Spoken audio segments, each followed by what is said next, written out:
একবার মেয়েরা যদি কোনো সংসারে ঢুকে যায় সে সংসার থেকে আর চাইলেও সে বের হতে পারবে না। আসসালামু আলাইকুম।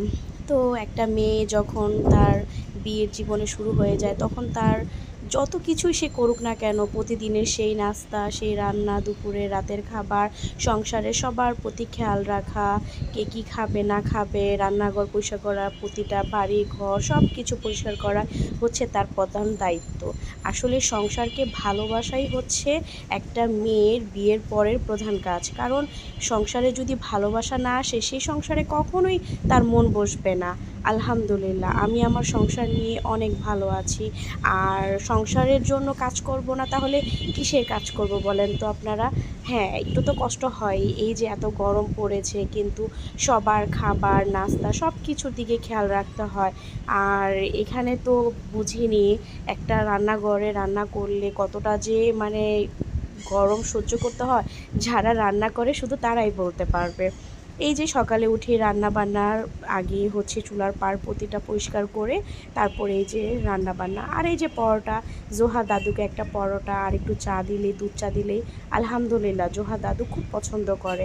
আর আমি এটাই বেশিরভাগ সময় দিই, যদিও সবজি করলে ডিম করলে সেগুলোও দিই। তো এই যে আর জোহা আর আমার জন্য সাদা রুটি বানিয়েছি, আর জোহা বাবা আজকে নাস্তা না করে চলে গিয়েছে। আসলে প্রতিদিনই না মানে গরমে এত খারাপ লাগে, তারপরও কাজ তো আর বন্ধ থাকবে না। তো জোহার বাবা আজকে ঘুম থেকে উঠে চলে গেছে, আমাদের ঘুম থেকে উঠতে একটু দেরি হয়ে গিয়েছিল। তো এখন নাস্তা করে ফেলবো। আর এই যে জোহা দাদুর জন্য একটু চা, দুধ চা সাথে কফি দিয়ে একটু দিলাম। আর এই যে জোহার দাদুর ঘরের অবস্থা দেখুন, এইখানে আমরা সবাই ঘুমাই কারণ জোহার দাদুর ঘরে এসি আছে। তো সবাই আমরা একসাথে ওখানে ঘুমাই। আর এই যে বাকি আটাগুলো আমি এখন ফ্রোজেনে রেখে দিব। আর এই যে এখন সবাইকে নাস্তা দিয়ে খেয়ে ফেলতেছি। আর এখন সবগুলো ঘর আমি গুছাবো, কারণ ঘর না গুছালে মানে আমার ভালোই লাগে না। আর রাস্তার সাথে বাড়িঘর, যার কারণে প্রতিদিনই এত ধুলাবালু হয় যা বলার বাহিরে। তারপরও আমার খুব ভালো লাগে, কারণ আমার সংসার, আমার কি যে মায়া লাগে। আমার সংসার ছাড়া তো এখন আমার কিছুই ভালো লাগে না। যত কিছুই করি, কোথাও গেলেও মনে হয় কখন আমি বাসায় আসব, আমি আমার সংসারে সব কিছু গুছিয়ে করব।